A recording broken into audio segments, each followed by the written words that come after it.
Hi guys, in this video I'm gonna show you how to play Roblox on your Android TV. It's a very simple method. Just open the browser.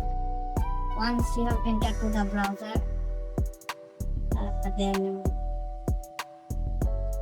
search for Roblox.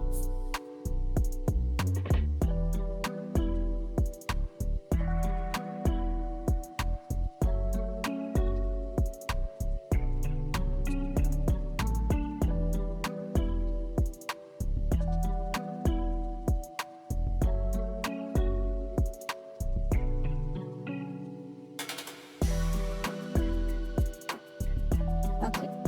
Now, by your mouse, go to the first option, which is Roblox.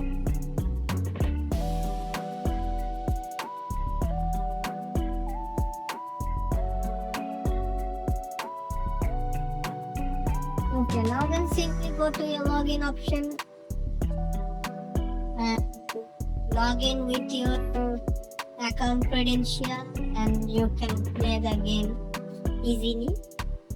So it's better if you are using a wired or wireless controller or keyboard with your TV.